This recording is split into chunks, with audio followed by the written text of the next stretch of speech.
Hey, what's good, crew?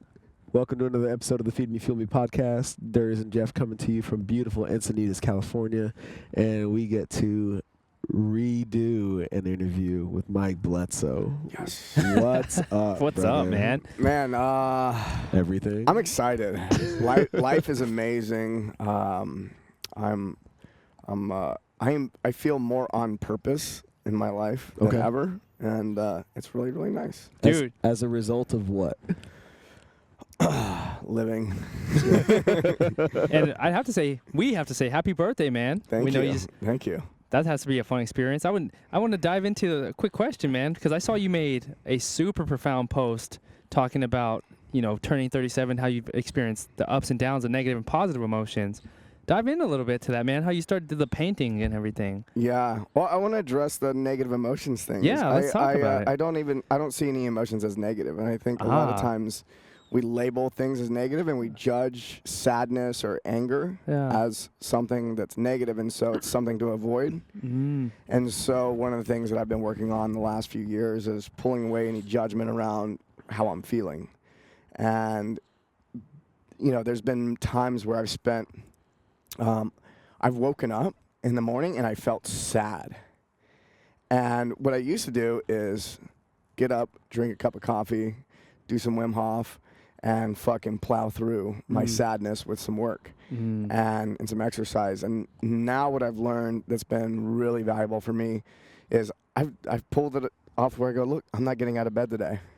I'm going to be in bed and I'm going to be sad. And so it doesn't happen very often. Yeah. It's very rare that I am that sad.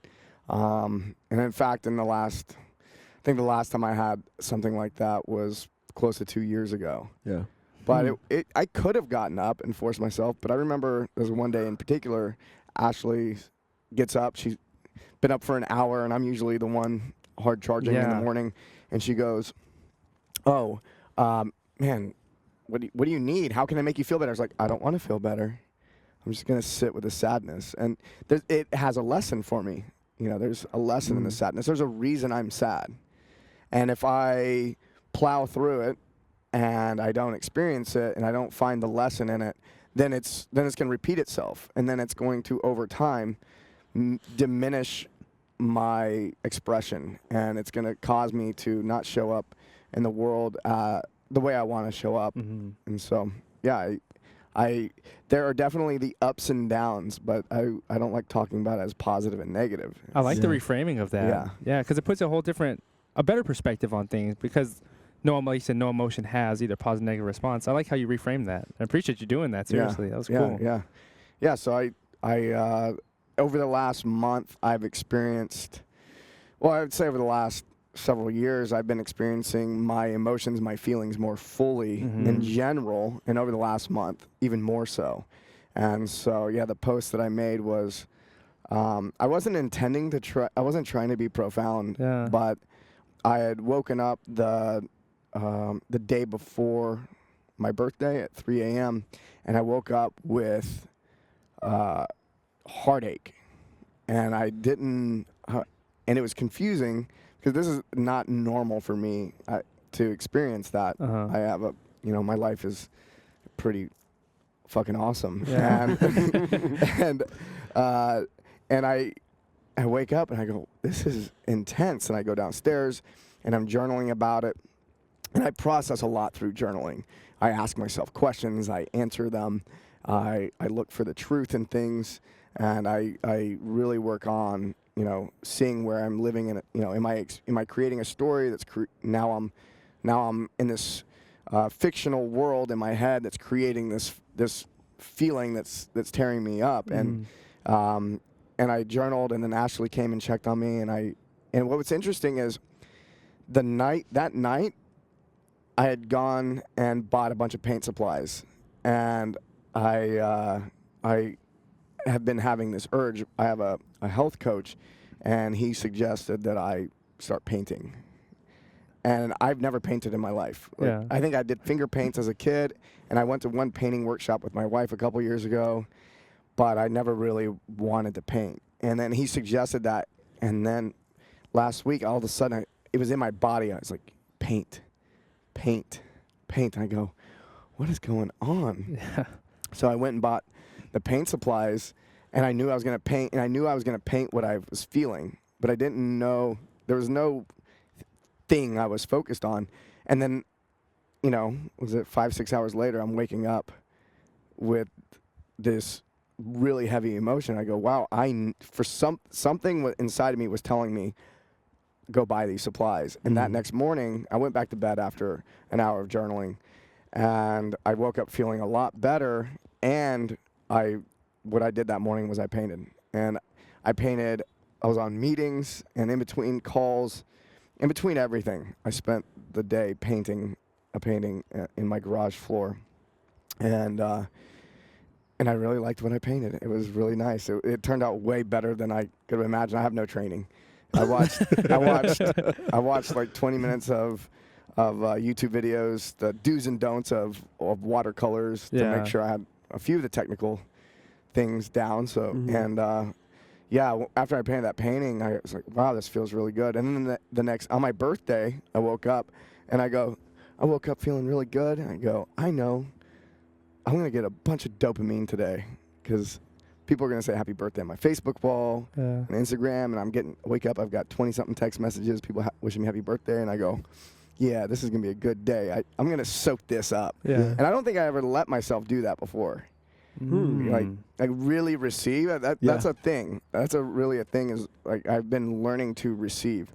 So when someone has an affirmation for me and wants to tell me something about me, historically I would brush it off. I'm like, or make a joke about it even, and diminish the compliment. And so I've gotten good at receiving the compliments. And I was like, oh, today I'm going to receive. So I was really excited. And then I had taken a picture of my painting that I had finished the night before. I go, I'm going to post this on Instagram. And then I start making the post. And I go, you know what? I'm going to tell people about this painting and where it came from. And and as I'm typing, I go, wow, am I really going to share this? And I go, you know what? I am going to share this. This is like really, I think people will really like it. And yeah, I got a lot of comments from people that were, they would thank me. They go, wow, it's really nice to see that, you know, to share that part of you. Because here's the thing about social media is it's a snapshot in time. And I know I pull out my phone and I take pictures when I'm feeling happy. How often are you pulling out your phone when you're sad and be like, oh, and nobody wants to see that shit either. Right. Like someone starts complaining on social media, unfollow. And what I found really nice is like, oh, I have this artistic expression about how I feel, and I'm talking about what was going on for me, but I wasn't coming from a place of complaining. Right. It's more of just, hey, this is where this painting came from. I hope you enjoy it. And my 37th birthday was on Wednesday, 2 days ago, and it was the most enjoyable birthday I've ever had. That's awesome. Super relaxed. Yeah. I had meetings. I was doing business. I went and had dinner with my wife. It was super chill, no party, and it was really relaxed. And I'm super excited about my 37th year. It's not that I didn't make a big deal about the day, like oh, we got to have a party and all this stuff, but I made a big deal about it being my 37th year because I spent the week before at a lake house with my journal and I really spent a lot of time writing my vision out for the next 10 years. And I spent the time considering, what do I want out of life? And I left the lake house with a lot of clarity. But even the days, I had been home for 3 days before my birthday, and even the days leading up to that day, there was this momentum that felt like it was building. And I go, this is a beginning of a really good year, because I never experienced the clarity of vision for my life that I am right now. And it's not because I was trying. It's a lot of things are simply showing up because I've done a lot of the work, and I've taken time in meditation, reflection. I hop in float tanks. I do these things, and it's been really cool because my vision of the future for myself and the intention I'm setting for the year it feels more like it was revealed to me versus I'm going to create this. Like, I'm going to make this happen. Right. And before in my life, you know, I made shit happen. Yeah. And so it's really cool to have that more of a revelatory experience. So what is the intent for 37? Woo! So We touched on it a little bit off the mic. yeah, and it was really cool that I had been working on my intention for my 37th year, and I was doing a lot of journaling, but I didn't have a really short, concise statement about it. Mm-hmm. And I was okay with that. Yeah. I had pages and pages of filled for this. But I go and I float for 90 minutes down the road, and I get out of the float tank, and I hop in my car, and just as I start my car, my phone rings, and one of my really good friends, Liz Germain, she calls me, and I answer it. She went with us down to Costa Rica. We're real close. Awesome woman. And Super Sister Fitness, y'all. She's got a YouTube. Shameless plug. That's right. She calls me and she goes, "Hey, just want to wish you a happy birthday, and I have something I want to tell you. Are you ready to receive?" And I go, "Yeah, I'm ready to receive. What do you got for me?"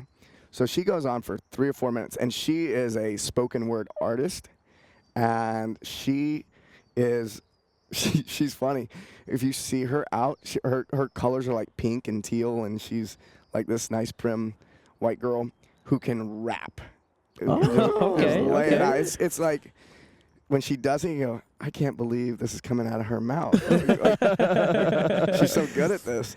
And but she goes on for 3 or 4 minutes, just straight affirmation about who I am, how she sees me, and how she sees me, you know, what I'm living into, and how I am in the world. And I was blown away. Again, Yeah. I was in a place where I could receive that. And it's cool to have friends that will call you up and do that shit. Yeah. And so, and she asked me how that was to hear, and I go, that was fucking amazing to hear that. She goes, okay, well now I want to know what your intention is for your 37th year.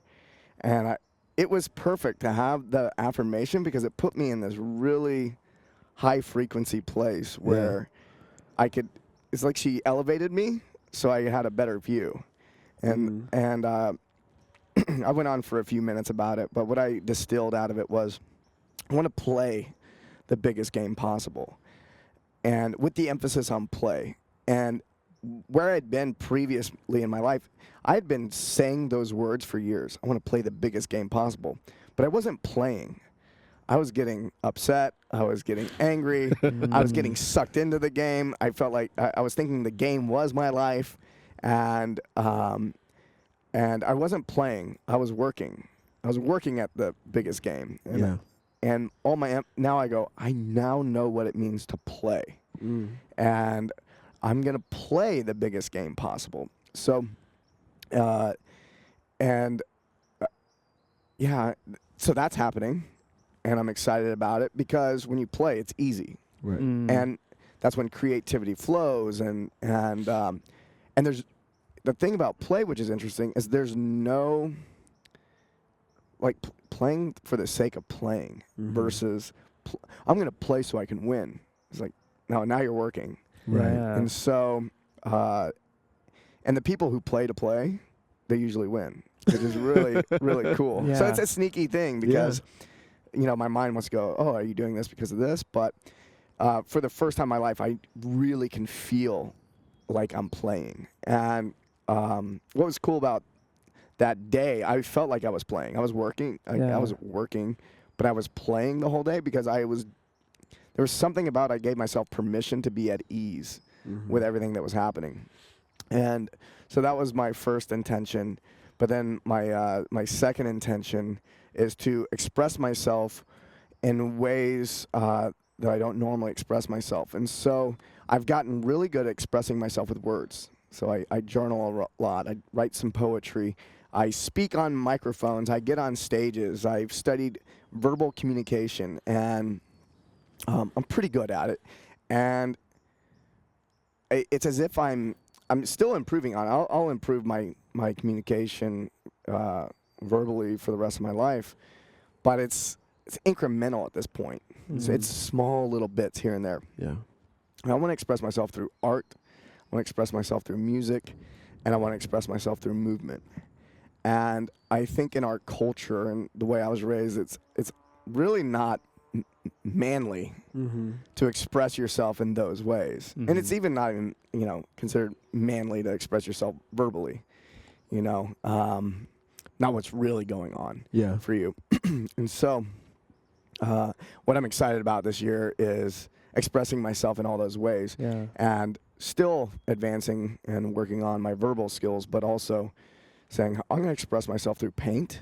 I'm taking DJ lessons. I'm going to pick up some DJing. I want to, and I don't even, I've mentioned that to a few of my friends, and they go, oh, you're going to DJ the parties? And because I already put together playlists for parties and stuff like that, and people enjoy it. But for me, I want, if all I did the entire year was sit in my garage and make music for me, totally cool with that. Making mixes that are based on how I'm feeling at the time and what I want to hear. Yeah. And then through movement, there's a lot of this weekend I'm going to Leo Savage's Mace Flow. So it's got this fucking manly mace thing, but you're dancing with it. Yeah. You're dancing with it. And I'm going to dance this year. So these are all areas in which I have put very little attention into up until this point. And there's something I was afraid of it. I was afraid to do these things. Yeah. And part of it was judging myself for it because I didn't think it would be good enough for whatever reason, not up to my standards, or afraid of not looking good in front of other people. And now I'm in this place where I don't give a shit what other people think. And I really want to enjoy these things and express myself because it feels good. Right. What was the catalyst for that? Because I know this past year you did the whole nomadic adventure where you're traveling around the world, seeing all these different countries. Was that sort of like the beginning catalyst, or was it? I would say, man, it's hard to say. It's never one thing. Yeah, right? true. And so I can look back, and it was last November. I did a retreat that my friend Anat Perry puts on. And she, at the time, was calling it Journey to Love. And the only reason I went to it is because I saw other people go through it and have massive transformations. Yeah. So massive, and really positive ones, so massive that it scared me because I go, if people are getting that much transformation, that means that the work is fucking deep. Sure. And so I was a little nervous about it, which is strange because I'm usually the one making other people nervous. And so Ashley and I go through her retreat last November, and halfway through I look at her, and it was having such a impact on me. I said, I'm going to help you with this. So we're going to rename it because nobody wants to do Journey to Love. And we'll figure out the name, and I see where I can assist in making the process. Like, we can make this better. Yeah. And she goes, okay. And it's so funny because a lot of times when you bring that type of thing to somebody, they're like, well, we'll see. I don't know. Right. And I've known this girl, for a few years now, and she was just like, she said, okay. And she had had a vision 6 months prior to that. She had done ayahuasca, and ayahuasca told her that a business partner was coming in that was a man. Oh, wow. No way. Yeah, and she goes, well, I have no idea who that is. And I'm doing her retreat, and then I say that, and she goes, interesting. And so, we're meeting weeks after that and decide to partner on making the retreat, something different. And really taking the core of what she has and adding to it and shifting it. And we've done a few together now, and every time we keep refining it, and it's great. But we did that retreat, and what really happens in that retreat is you do a lot of work around mother learning and father learning, because, before the age of 7, we're very impressionable. Our brains are working at a wavelength that is basically a hypnotic state. And you can watch little kids like 5 years old. They take everything literally, Sure. right? Mm-hmm. You know, I was watching a video on Facebook the other day. Is some guy was teaching his kid how to hit a baseball off a tee. And he said, put your eye on the ball, or keep your eye on the ball. And the kid bends over and puts his eye literally on the ball. And I go, this is a perfect demonstration of that. Mm-hmm. And so when you're a kid, everything is taken so literal and everything is true. Yep. And so your mother represents, there's so many things, but overall represents how you, and teaches you how to relate to yourself. Your father teaches you how to relate to others. And I could go into why that is true, but, well, I'll say it real quick. You don't really see yourself separate from your mother. You come out of her womb, you may nurse at her breast. She is you and you are her in that space. And Yeah. it takes a long time to see yourself. It takes years for a child to see themselves separate from their mom. Okay. So how your mom has treated herself is likely to be how you treat yourself.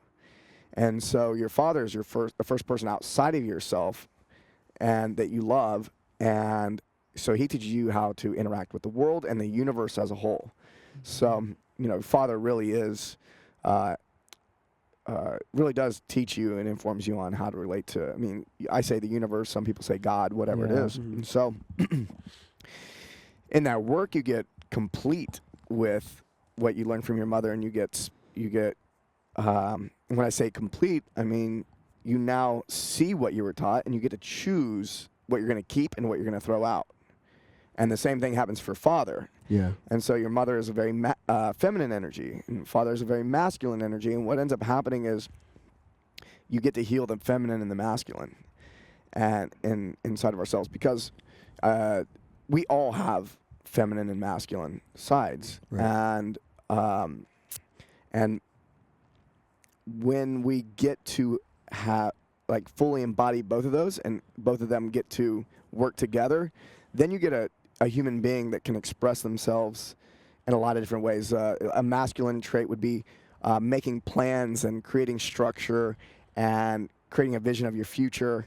And then a very feminine trait would be more of the creative stuff. A lot of the stuff that I'm experiencing now, the art, the music, expressing myself through movement, and also really being, you know, your father is always trying to get you to be better, and your mom is like, oh, Michael, I just love you the way you are.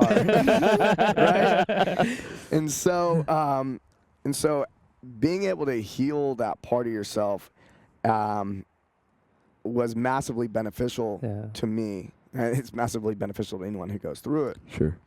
And because what ends up happening is because of what we learn from our parents, we don't realize how many of the choices that we make, our profession, who we choose to marry, you know, the big ones, you know, how we treat our kids. These are all informed by how we were raised. And so now we get to remove all that. And a lot of people afterwards, you know, they question everything. So I did question everything. I go, I don't know what's mine. Because I realized how much of my life was learned from my parents. Yeah. And all these things that I thought that I was doing was either because I was being like my parents or I was rebelling against my parents. Sure. Like even me joining the military was a rebellion.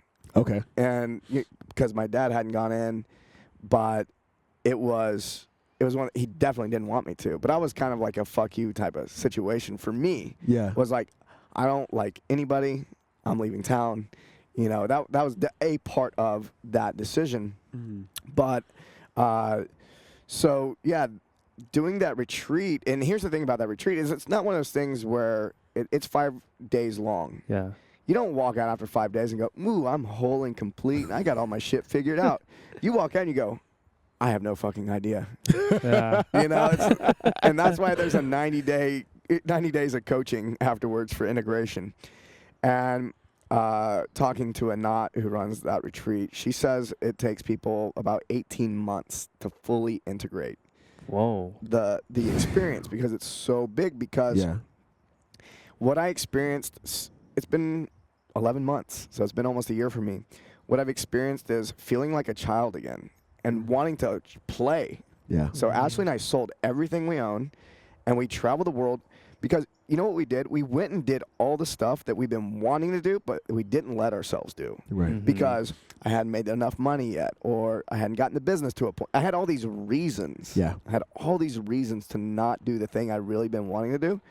And I go, fuck all these reasons. Yeah. I'm going to go play. Sure. That's what a kid does. Yeah. So I got to be the kid and we went all over the world and had fun, and I went and visited friends who previously I'd only seen them if there was an overlap with business in some way. Right. It's like, oh, I'll come see you in North Carolina, you know, if I have a seminar there or something like that. Yeah. And now it's like, no, I'm going to come and I'm going to hang out because I want to see you. I remember showing up and seeing people, and they're like, well, what do you got going on while you're here? I'm like, this is it. Yeah. And they're going, Are you Mike Bledsoe? Yeah. What did you do with this guy? You're usually working all the time. And so I had that experience. And then through the spring, it was, you know, months and months later into our travels, I started feeling like I was going through adolescence again. I felt like a teenager. Yeah. Yeah. I was going, I have felt like this before. This is, I felt like this when I was 15, 16 years old. Yeah. Interesting how curious this is. And I remember talking to friends about it, and they go, that's actually really fucking cool. Yeah. And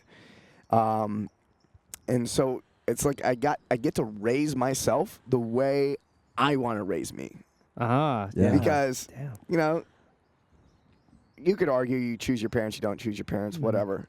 But I now have the chance to be who I want to be based on what I know now, not on what my parents knew when they were 25, you know, because they didn't know shit. That's And- so that's just a very profound thing. Like, Deep, man. you know, I'll just brush right over it. No, go for it. No. No. I mean, just like having the consciousness now to stand in who you are and live life through your lens versus something that, as you describe it, is virtually predetermined for you. Yeah, there's a lot of predetermined behavior and how you perceive the world too. So it's not just behavior, it's how you're perceiving the world, and the way you perceive the world is where you create the world. So we're creating we think that we're perceiving, we're creating. And you'll know, you get to know that's true when you have such a strong shift in perception that colors actually look different now. Interesting. Yeah. I've had a few different situations where I had such profound shifts where I go, oh my God, that tree is so beautiful. I've never seen it before. It's the same fucking tree. It's been in my front yard for 3 years, you know? And I think this kind of work is really important. It's 2018. Yeah. And the culture of the world is moving at such a rapid rate that if we are adopting the things from our parents, oh fuck, you're getting left behind. Yeah. There's the people that are doing this work, if you're gonna have an advantage. Yeah. You're gonna have that's all I'm gonna say. And happiness, peace of mind, the mental chatter that I remember talking to a friend of mine a few months after the retreat, and he's done incredible amount of work too, Michael Rostowski, and we're hanging out down in Costa Rica, and he goes, hey man, do you think a lot anymore? I go, no. He goes, me neither. So it's pretty awesome, huh? I was like, yeah. And it's like the chatter just isn't nearly as prominent as it used to be. Yeah. The voices aren't really running the show. Damn. And so, yeah, I get to raise myself with the level of awareness that I have now. So I get to, if I had a kid right now, I'm basically teaching myself all the stuff I would teach a 2-year-old, Right. 3-year-old, 4-year-old. So it's what I'm experiencing going in my 37th year, and like, where did all this start? I look back at that and I go, wow, that's where I really got to learn to mother myself, and I got to father myself, and now I am having the experience of, and a feminine thing is to receive, and a masculine thing is to give, and I've been in this giving my entire life, because I think that's what it means to be a man. but now I get to receive too. And a lot of that is what I get to receive is the things that I get to give myself. Give myself permission to spend an afternoon painting. Give myself, permission to, mix some music up and whatever, Yeah. That's wild, dude. Like, do you feel like life is sort of, now that you're playing more, has it slowed down for you? Yes. Really? Oh yeah, time has changed. All the days are much longer now than they used to be. Okay. So that I talk about this a little bit in the Strong Coach program. Is people talk about time is your most valuable resource? I'm like, fuck no. Attention is. Your attention is your most valuable resource, because if you're not directing your attention, time is going to go by like that. It's going to go by really, really fast. And I remember, and I've said it myself, is you've had the experience of, as you get older, the days get shorter, right? It's like you get older and older, and man, where did the day go? I remember when I was a kid, they seemed like they went on forever. Right. They were long days. And it's as if that's happening in reverse for me. I'm having, what's that movie? Benjamin Buttons. I'm like a Benjamin Button. And it's like I'm a kid again in a lot of ways, and that the days are long and enjoyable. Yeah. And what I'm really stoked about is I go, wow, this is a really cool discovery I've got to make, because I'm hearing other people that are my age and older complaining about how short the days are. Yeah. And I'm going, oh, wow. I'm living in a completely different universe in a lot of ways. That's wild. It feels almost like a rediscovery in a way. Like, the hard part of me that I'm having is like wrapping your head around that feeling or sensation that you're having. Because as I'm going through like building my new business out, it's like, I just said it a minute ago, like you put your head down on the computer, it's like the day just goes by. Yeah. And like just hearing your insight and what you're going through, it's like, holy shit, give me a piece of that pie, bro. I wish I could give it away Yeah, that easily. Like, but oh yeah, take some of mine. Yeah, It's- it's a very personal endeavor. It's like because you always hear the 7 layers deep. To me, it's just hearing that. It sounded like way more than 7 layers, like that you're uncovering, like the introspection piece, and allowing yourself the feminine energy. Because we don't, as males, we talked about it with your wife, Ashley. We don't allow that feminine energy to happen. It's just like you shut it down and you just fucking forge forward. And this conversation has been coming up a lot lately on the show. It's like, why as males do we continue to just like push that aside and say it's not a valuable feeling to experience emotion?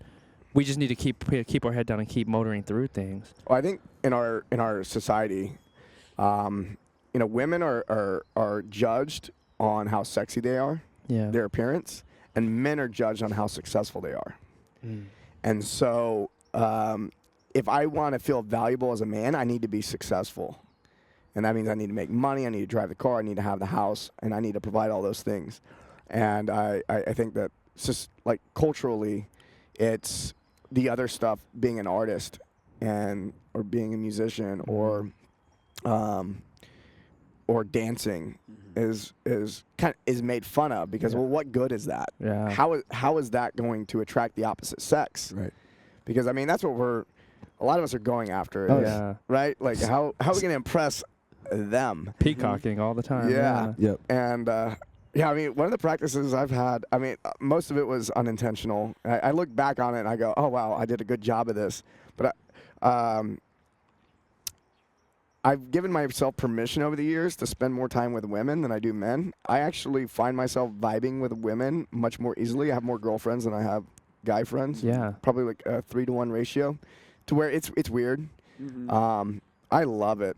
I have a lot of beautiful women that are friends of mine, and I'll go out and I'll spend, there'll be like 3 girls with me. Yeah. And I think most guys would go, fuck, he figured something out.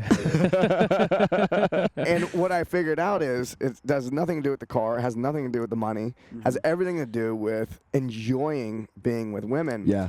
And their feminine essence is rubbed off on me. Yeah. I go, oh, wow. What do they like to do to have fun? Oh, they like to dance. I'm going on the dance floor. Yeah. Easy. There's a direct line. You Yeah. go straight to it. I think we think we got to do all these other things to impress them. or we could just go straight at it. It's so interesting that you say that because as I told you as we were traveling out here, we've just had a string of powerhouse women on the show lately. Your wife included as of today, and that I think there's an awakening, not to be confused with like this whole Me Too thing, but like this feminine empowerment that conscious men are embracing.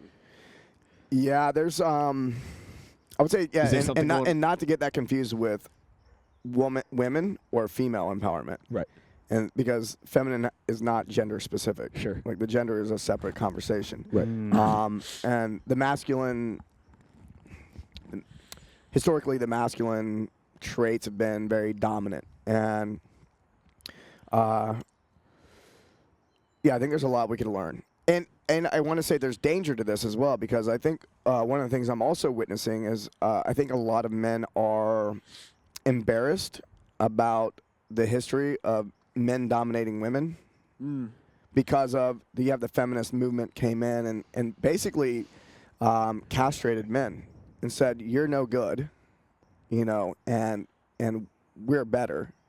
There was like someone had to be put down so someone could get a leg up. And I think that a lot of men that I meet, they, even if they have like a masculine appearance, Right. they feel bad about being a man and have taken on a lot of feminine traits, but they're not really in the healthy feminine. Okay. They're more in like the unhealthy feminine, where they're passive. Oh, sure. They have no vision for their life. There's no purpose. And these are all very masculine traits, to have a purpose and to have a vision for your future. And a lot of men don't have that. They're just, going to the job and doing the thing. And then when women walk all over them, they go, well, fuck, I don't know what to do.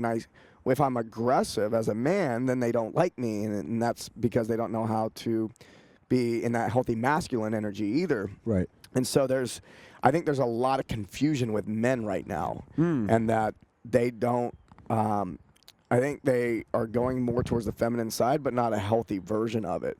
Sure. And so they just don't know what to do. And I've had that experience where, I've gone through transitions where I go, fuck, do I need to like pull back here? Am I coming on too strong? And my experience has been that I can be very masculine and women really appreciate it.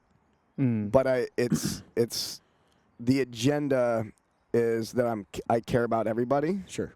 That's in the picture, and it's not with the agenda of like a selfish agenda of I'm being aggressive so I can get my way. Right. It's more like I'm being aggressive so that we can get shit done, so that we can all have a good time. Right. Does that make sense? Yeah, that makes Okay. perfect sense. Yeah.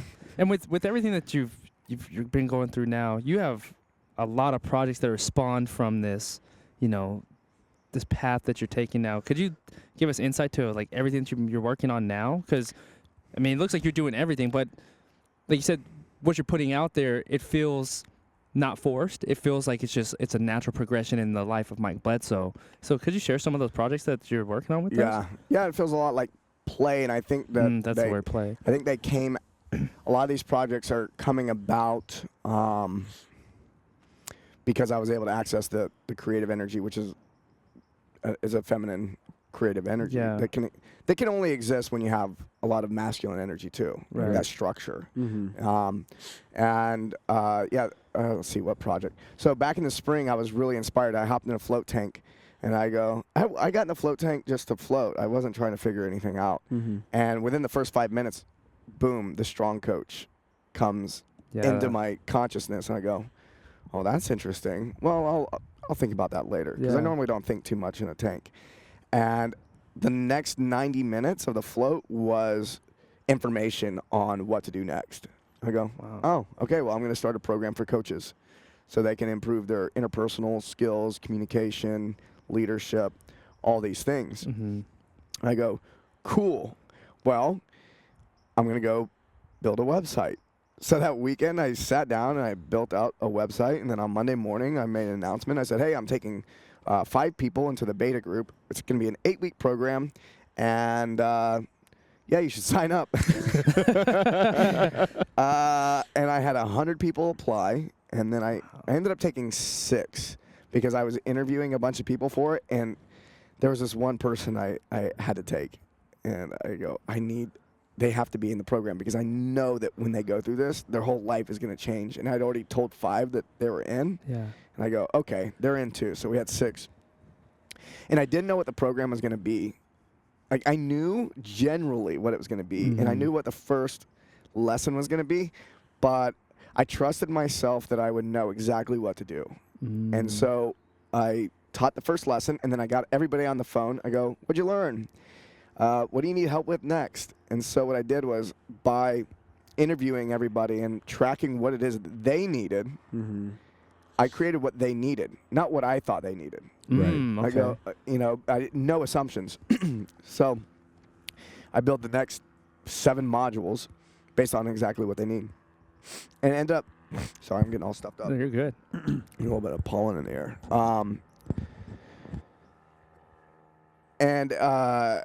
I really enjoy that creative process of really playing it by ear.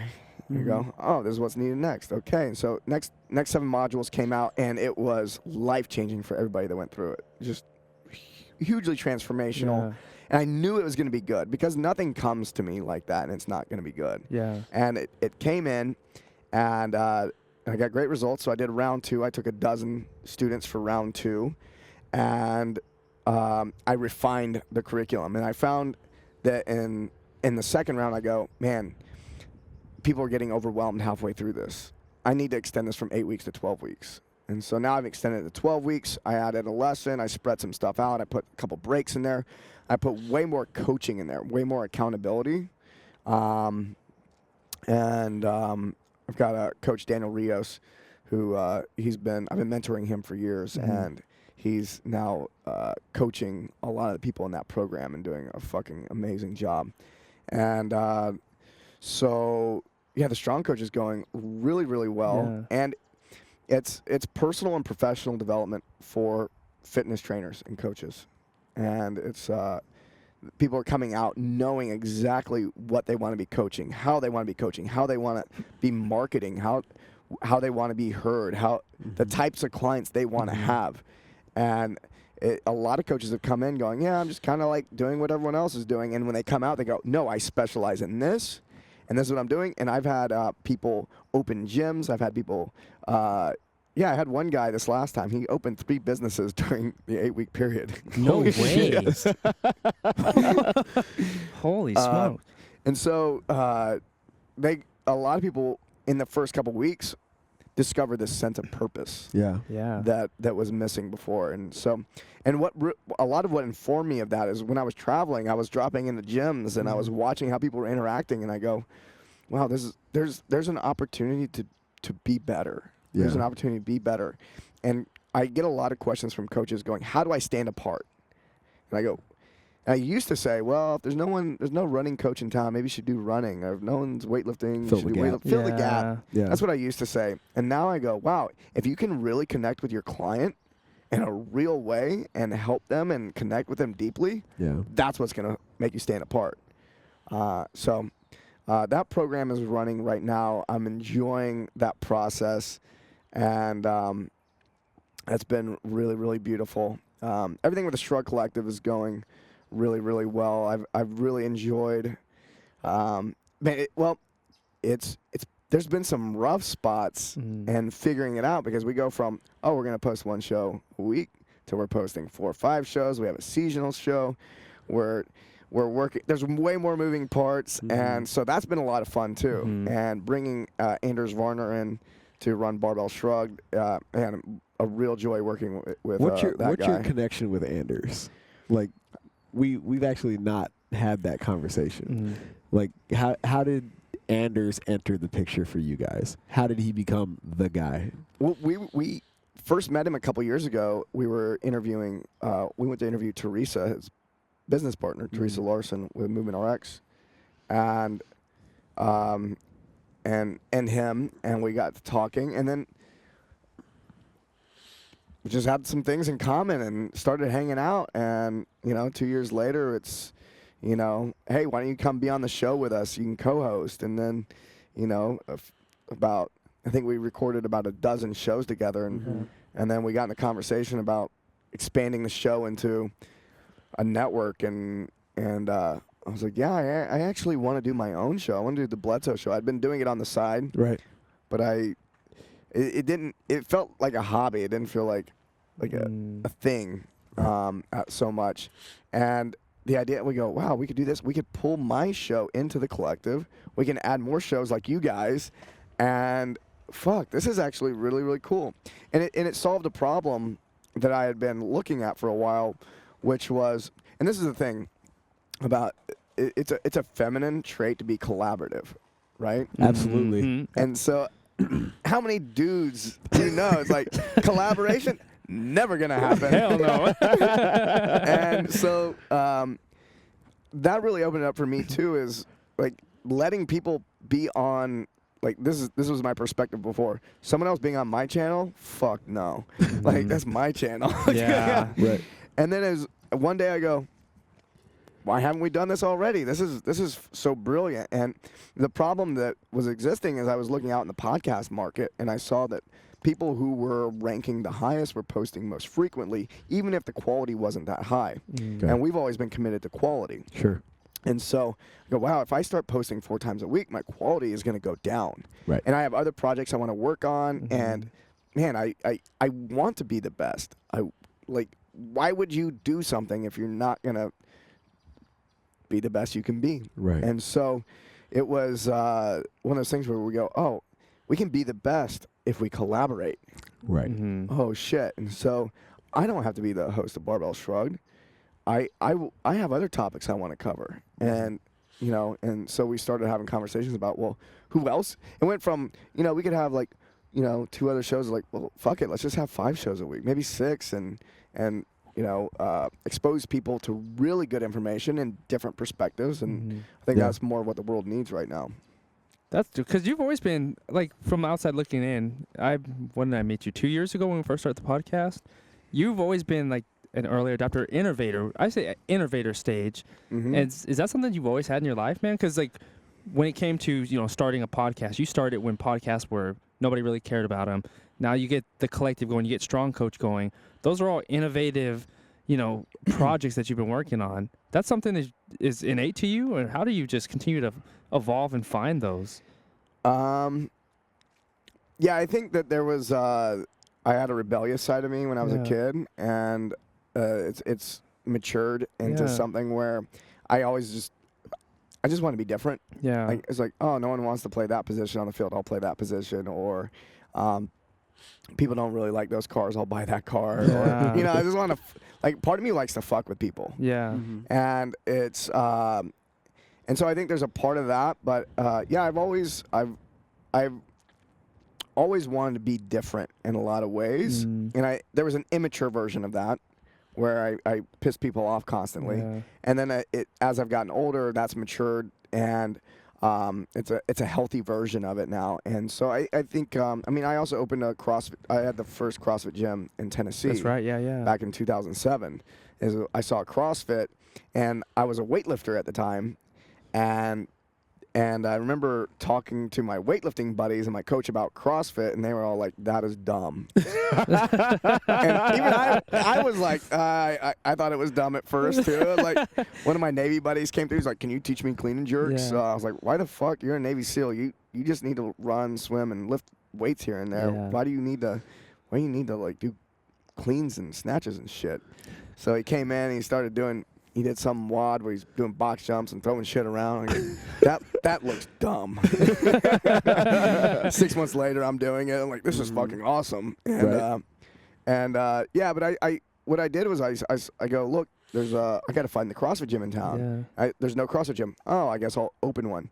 So for me, I do things when the solution seems obvious. When I go, why doesn't this exist yet?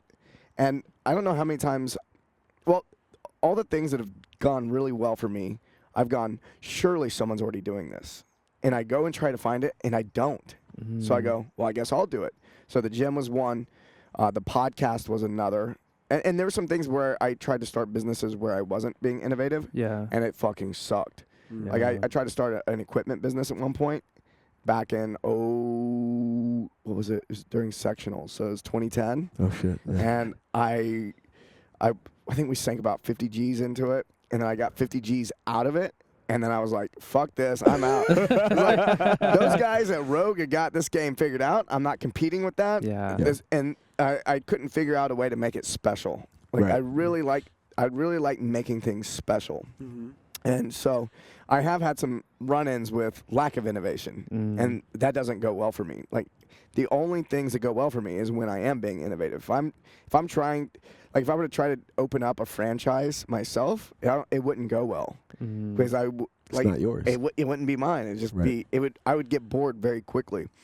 So yeah, the podcast was another one. I go, oh, surely there's a strength and conditioning podcast. Yeah. I was listening to Rob Wolf, and it was very nutrition, biochem heavy, and then it was suggested by my friend CTP to listen to Joe Rogan. I heard Joe Rogan. I go, oh, a podcast can be whatever you want. Oh, there's no strength and conditioning podcasts that are like entertaining. Right. Oh, well, me, Doug, and Chris, we're entertaining as fuck. Let's put on some mics and do this shit. Yeah. And we committed to it, and it took, about a year and a half before it felt good. And yeah, so yeah, a lot of the things that I do, it's more of, it seems obvious to me. Mm-hmm.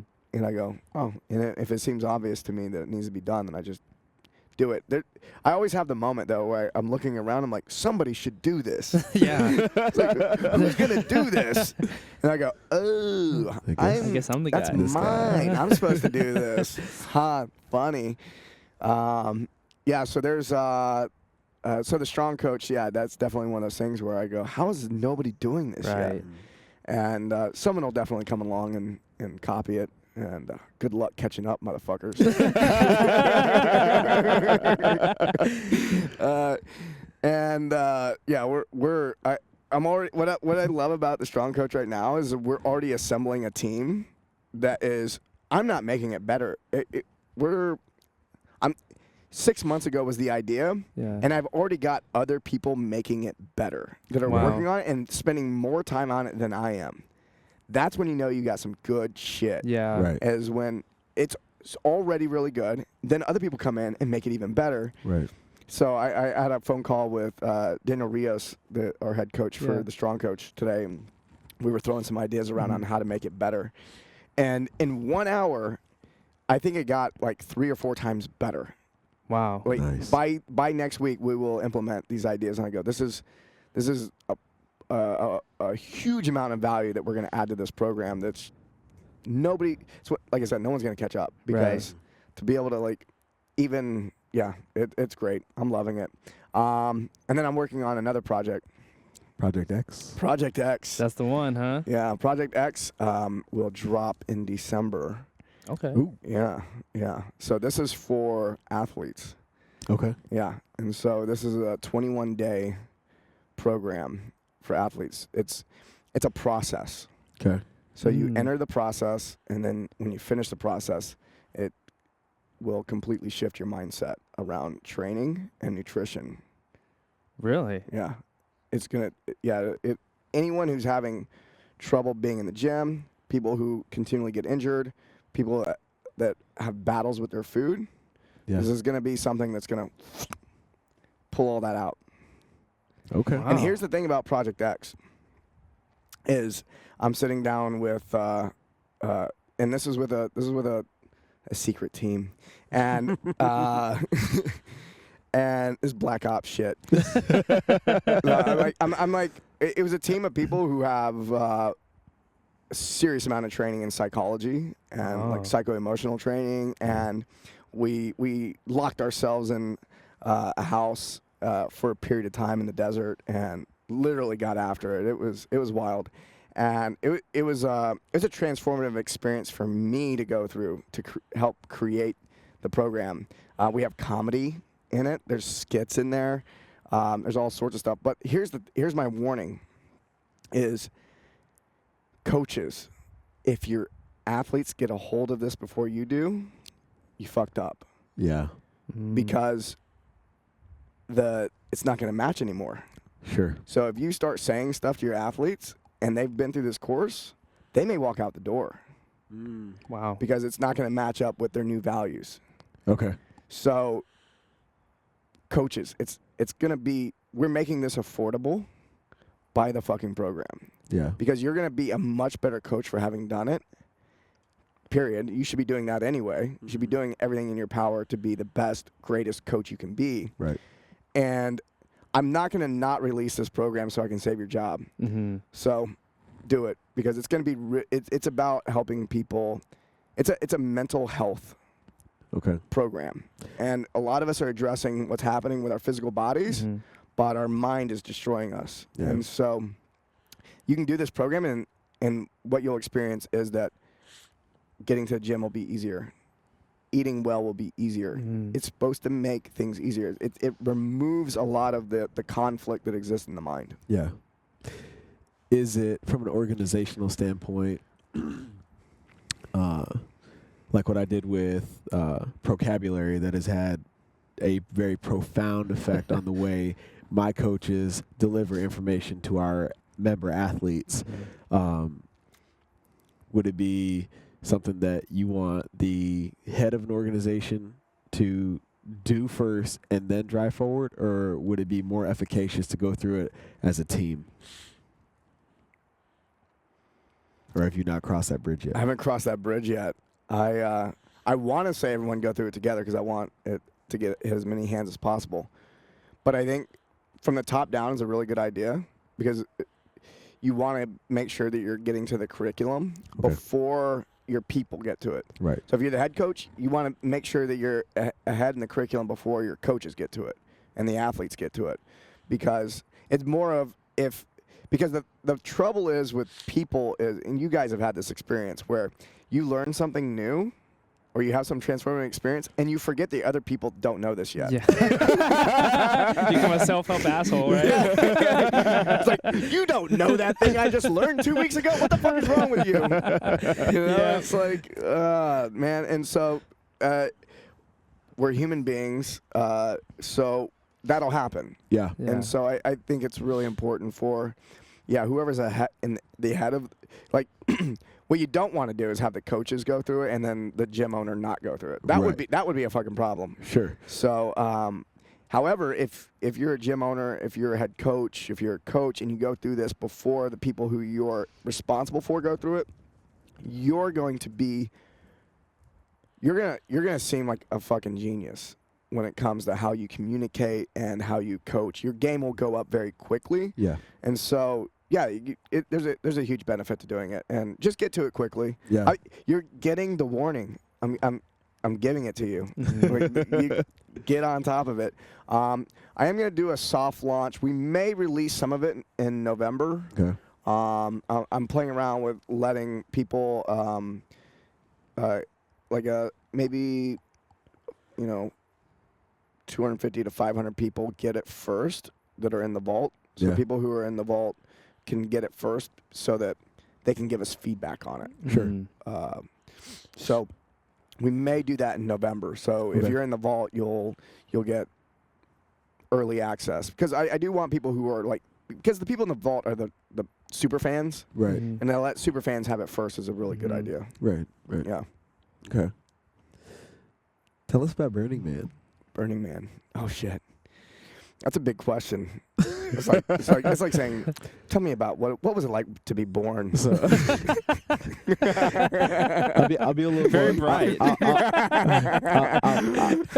I'll be a little more poignant. What's the thing that you know that most people don't about Burning Man?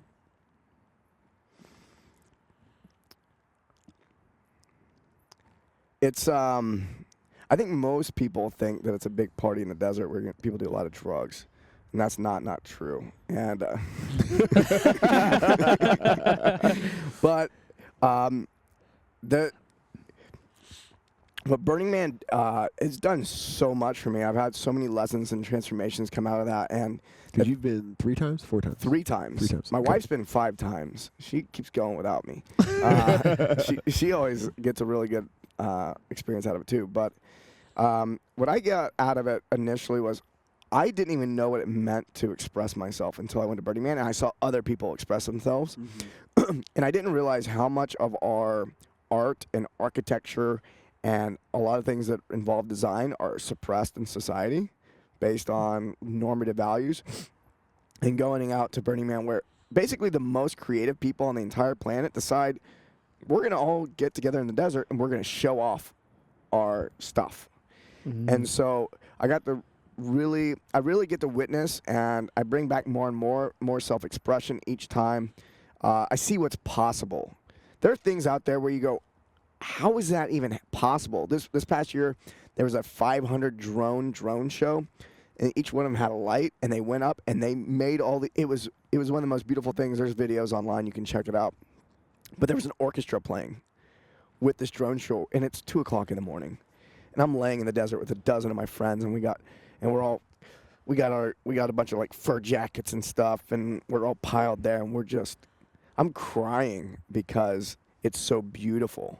Mm-hmm. And I'm sharing this with people who I had been just partying with all week and bonding with, and a couple of the people that were there with us, y'all would know, is Michael and Adi Cashew. Mm-hmm. Mm-hmm. And so it was me, Ashley, those two, and some other people, and we were laying there, and it was so beautiful. And so coming back from Burning Man, and one of the things I always get to bring back is leveling up my possibility. Okay. I go, wow, I've been playing small. I can play bigger. And so I get that out of that.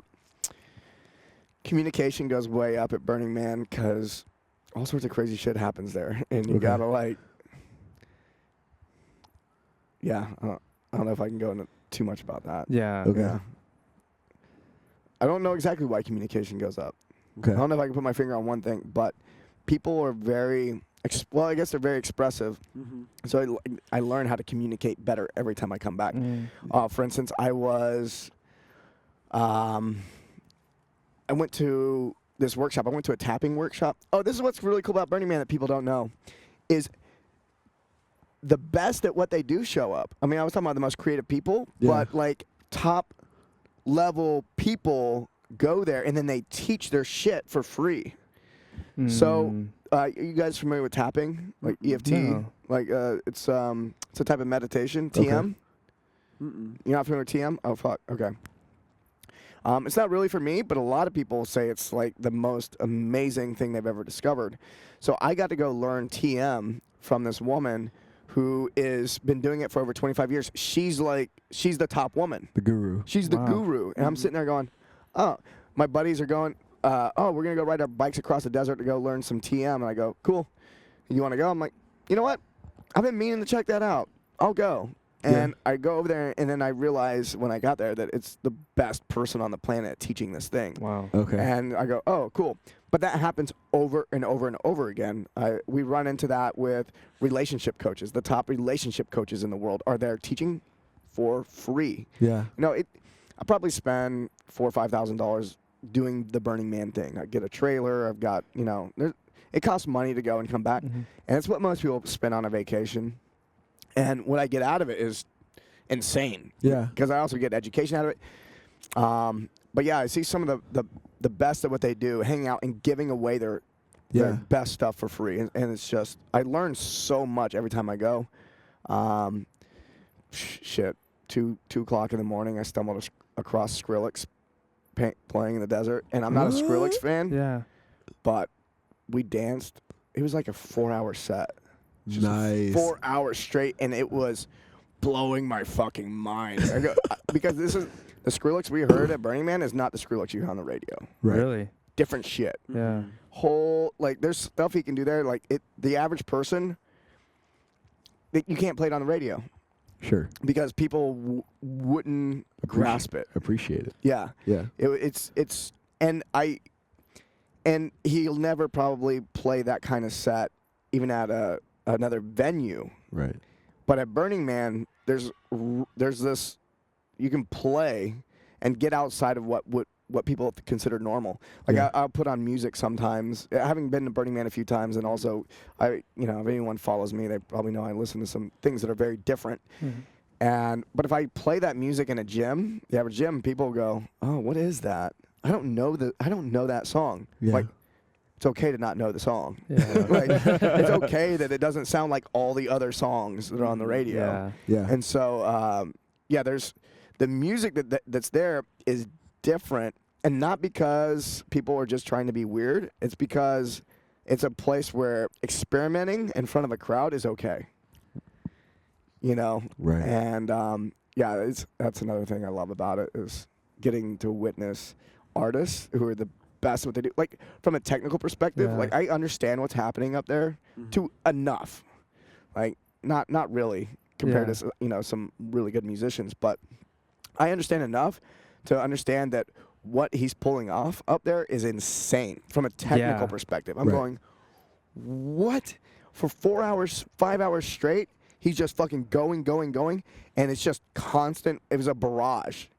It was an amazing show. That's wild. Because when I was talking to Ashley, she mentioned the Burning Man. I told her, I know I've seen it, but to me, always the image that comes to my mind is Mad Max, that movie. Yeah. Guys just running through the desert, painted up. You know what I mean? That happens too. There is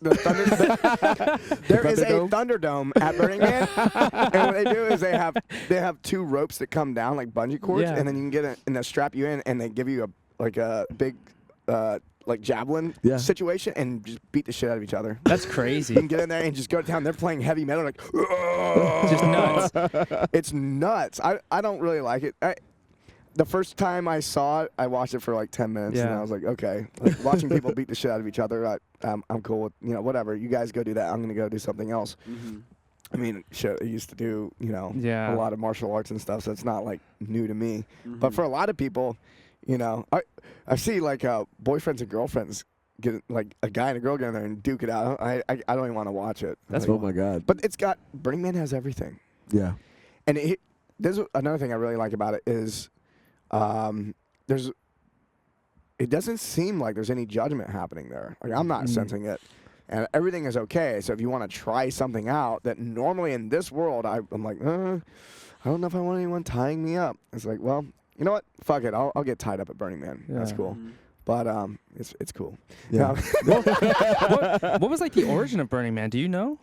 Yeah, so funny story. So this past year at Burning Man, I had a really amazing experience. I'm going to leave in some of the details because they're funny.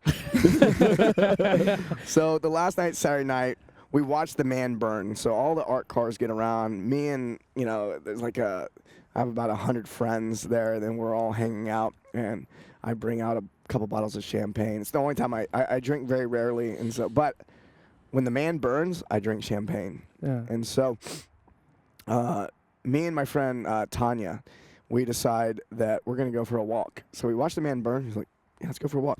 And the reason we were going for a walk is because, Tanya, I'm going to throw you under the bus, is she had a tantric play date. And I was just going to walk her and drop her off while she has her tantric play date. And I don't know what's going to happen after that. But we go for a walk. She completely misses her date.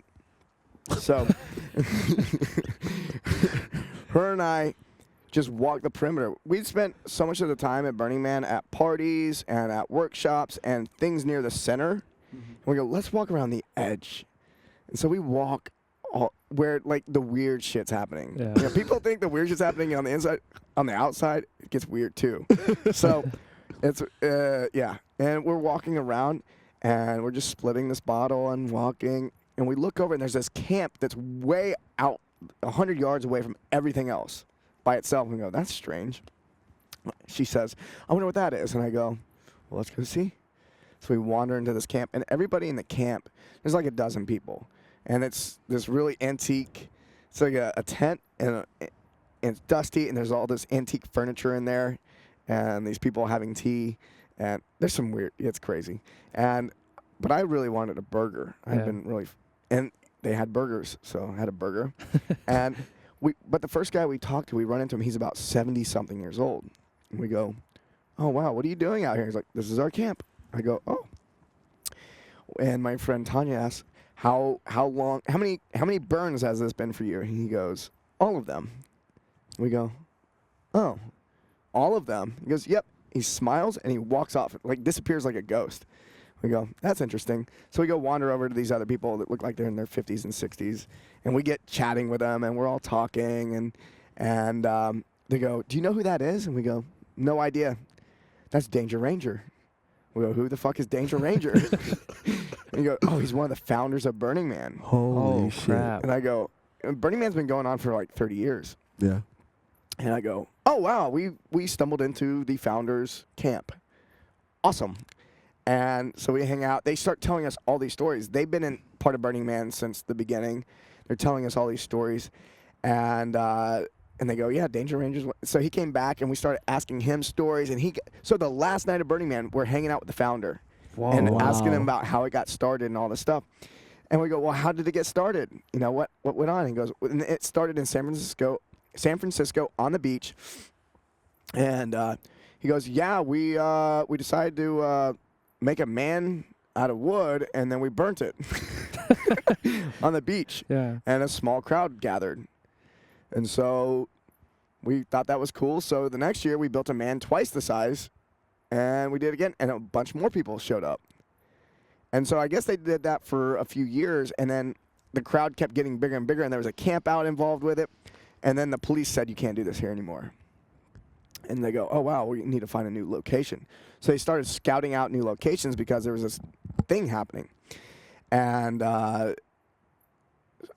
the one of the founders, he passed away this last year, Larry, I don't remember his last name. And he had found this property, this park in Black Rock City, or Black Rock City was created for Burning Man. This hour and a half north of Reno, Nevada. Just this thing, this desert. So he brings out Danger Ranger and says, what do you think? And he goes, about what? This is where we can take Burning Man. He goes, oh, okay. There were 16 people on staff for Burning Man at that point. They bring all 16 staff members out there. And they go, and at this point, it really wasn't anything. It was they were just gathering and burning men and partying, I guess. I don't know. And so I guess Larry draws a line in the sand, and he goes, if we cross this line, everything changes. And he said that all 16 people crossed over the line, and sure enough, it just got wild after that. And people started showing up. It became a thing. I mean, they used to shoot guns at Burning Man. People would be driving around with trucks and had like guns mounted to them and shit. And No like way. it was anything goes. Yeah. Is what was happening out there. And so it's a little less like there's no guns allowed now, no explosives. Yeah. Well, and controlled explosives. Yeah. There's a lot of pyrotechnics. Lots of pyrotechnics. Lots of fire. Love it. So cool. And we got to hear the stories, and they were telling the stories of the evolution of it and how it was only 1,000 people at one time. There's 75,000 people there now. Oh my They were God. talking about, I was like, I can't even imagine. You go, yeah, you used to see everybody the whole time. There's no way you could see everybody. There's people, I have friends that go, I'll see you at Burning Man. Never see them the whole time. Because no one can stick to a schedule. It's crazy. Yeah. Like, to think that you're going to stick to a schedule at Burning Man, good luck with that. You must have not been yet. I mean, the way the map is written is by letters, A, B, C, D, E, Yeah. F, G, whatever. And it's a round like a clock. So it's like, oh, I'll meet you at 10:30 in E. So I'm going to meet you at 10:30 in E at 4 p.m. Is that confusing? Oh, yeah. Heck yeah. So the idea that you're going to meet people at a specific place at a specific location just goes out the fucking window. It's fun. It's a lot of fun. Yeah. It's challenging, too. That's another thing. I think a lot of times people think it's all party. Right. It's very arduous. Sure. It filters out the dumb hippies. So okay. and the lazy people. Because you have to be willing to go in an arduous environment. If you're in the desert for a week, you have to bring enough food. You have to bring enough supplies. You obviously have to make enough money to have all these things. So there's a natural filtering process. Yeah. You have to really want to be there, and you have to be innovative and creative. And so it attracts that type of person, and there's a filtering process. It's not easy to get there. And everybody will tell you that goes every year. There's a million reasons why you don't want to go as you lead up to it. It's like, oh, I got to work, or this came up, or that things will come up. Like, you have to be really committed to make it there. It seems like the biggest benefit to being in that environment is, like you said, all the commitment and preparation that goes into the 5 days, but just being in that judgment-free place where you can create and absent of judgment and try things and really fill your cup by answering a lot of questions about yourself that you otherwise, A, probably wouldn't ask, or B, wouldn't entertain answering. Totally. Yeah.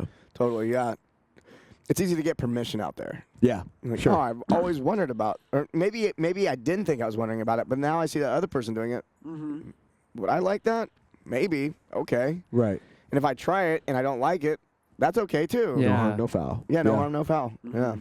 Dude, with the 37-year-old Mike Bledsoe that sits here right now, how would you define your purpose from everything that you've gone through now? Which purpose? Going forward, like, how do you define that? Or do you even define it at this point? No? I It's have many purposes. Really? I see purpose as a process, and I think that getting attached to any single purpose is dangerous because I think a lot of times people think about purpose as a static thing.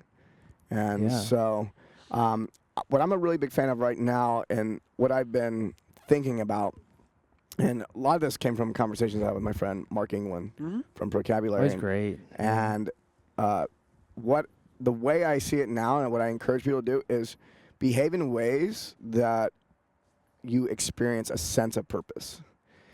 Because the thing is we're chasing a feeling. We want to have the feeling of being on purpose. We want to have a sense of purpose. But for me to mentally say, this is my purpose, and I'm going to put it here, and I'm going to write it down in some words, that's not going to be satisfying very long. And I know so many people that they go, oh, I have my purpose, and they can tell you what their purpose is. Check in with them 3 years later. It's not satisfying anymore. And I know that because I've gone through it. Yeah. I go, oh, this is my purpose. Yeah. And then I go, that purpose doesn't resonate with me anymore. And now I go through this whole thing of like, oh, well, what is my purpose? Oh, the agony. Yeah. I've got to find it now. and I think, and I've been at fault for this. I've told people, like, because there have been moments where I felt like I was on purpose, but a week later I'm questioning it. Yeah. Yeah. And so I think that living into your purpose is a process in which being in touch with your body, because your body tells you, it'll let you know if you're on purpose or not, because you'll feel like you'll have a sense of purpose, which is a feeling. It's not a thought. It's a feeling. And so if you're behaving in ways that are creating that sense of purpose day after day after day, you're going in the right direction. Yeah. And you can be happy every single day. And what I find is I usually have a sense of purpose when I'm either expressing myself or being of service. Yeah. And so if I'm doing those two things, I have a sense of purpose. And then if I'm playing the biggest game possible, Yeah. then I'm having a really big impact. I'm having a good time. I have a sense of purpose. Yeah. That one really resonates with me, man, because, I get real goal-oriented where you write that stuff down like you're mentioning, like, I'm going to play more, things like that. And you say you look down the road 3 months later and you're not playing, you're just working. And I find I get myself caught in that vicious cycle where work, it's not, you're like, am I really having fun at this point, or am I just doing it because I feel like I need to be doing it? Yeah. So by you saying, like, positioning purpose in that manner, I've never heard it, described that way, but that's extremely insightful because I get caught in that rut of thinking, like, am I on purpose all the time? It's like, that's what I wake up thinking. So, dude, that's extremely helpful. Yeah. And it brings you back to a conversation that you and I often visit, and that's the perfect day thing, right? And what's interesting about living on purpose, living in your purpose, is it seems like a lot of your action is predicated on facilitating that perfect day lifestyle, whatever the fuck that is. I know for you it's, waking up, surfing, spending time with Ashley, and all those things. And then being able to build out that perfect day in the biggest way possible. And that's kind of where, in my perception of that story, where the abundance comes in. Yeah. You know? And that perfect day is a moving target, too. Oh, absolutely. Yeah. Yeah. Yeah. That's where the reflection comes in handy. Yeah. Now, is your reflection, you mentioned your coaches, and we're gonna talk to a knot this weekend, which I'm super pumped about. Is your reflection at this point stimulated by self, or is it endorsed by coaches? Like when I take time to reflect, it's myself. Okay. I get this, I'll get this feeling. I go, I need time for myself. Sure. And time for myself means I get to reflect. Yeah. Okay. I hop in a float tank. I get to journal. Yep. I get to paint now. These are the things I get to spend time by myself thinking about. What am I feeling? Yeah. Like really experiencing my feelings, because my feelings are informing me of Right. whether I'm doing the things that I'm meant to be doing or not. Okay. Yeah. I dig it. So before hanging on that word, before we let you get out of here today, I want to ask you 2 questions, because I know they're different than the last time I asked them. The first of which is, what do you do every day now to feed yourself and stimulate that awareness? And then the follow-on to that is, what do you do each and every day to fuel yourself so that it carries over the long term? Yeah. I journal every day. Okay. Journal every morning. And I just write what's happening for me in that moment. Yeah. What's my experience? And no judgment. I don't even go back and read it very often. Every once in a while I do. Sure. Sometimes there's some really good gems in there to stimulate some creativity around something that's happening. The journaling, and I do gentle movement every morning. Okay. So between the gentle movement and the journaling, that really feeds me. Yeah. And what fuels me over the long term is I have a vision of how I want to impact the world, Okay. and keeping that vision in front of me and knowing, like, oh, this is where I'm going. Like, Yeah. This is the impact I want to have. Sure. And within that is seeing the people I love being involved in the process. Yeah. Yeah. That's massive. A real quick question that kind Is of that getting rained on too much? Yeah, we're is it good. gonna be all right? Yeah. All right. I'm like waiting for it to like. One last question, dovetailing on that. When it comes to, that experience, have you, as you journal and every once in a while you go back and you revisit things, have the things that you've manifested as you reflect, have they manifested different than when you originally put the idea to paper? Is that a common occurrence, that it manifested differently and it showed up anyway, or does it intentionally happen the way that you desire? Oh, it's almost always a surprise. Okay. Like, what I write down happens. Right. Yeah. Yeah. Or at least it starts going in that direction, and then Sure. I realize, oh, I didn't actually want that. Okay. Because I'm not enjoying this process. Okay. But the manifestation process is legit. When done well, when you write down what it is that you want to happen, Yeah. what your intent, and not being attached to it. And what I mean by not being attached to how it happens, Sure. is what allows it to happen more quickly. Okay. So a lot of intensity on the intention of what I want to happen, but being open to how it can happen. Right. And almost never does my vision come true the way I thought it would. Like, Okay. if I were to like plan it out and write it down, Right, like, right. all right, step 1, step 2. Yeah. Fuck that. Like that you're just gonna make life hell if you're trying Sure. to live like that. I won't say you.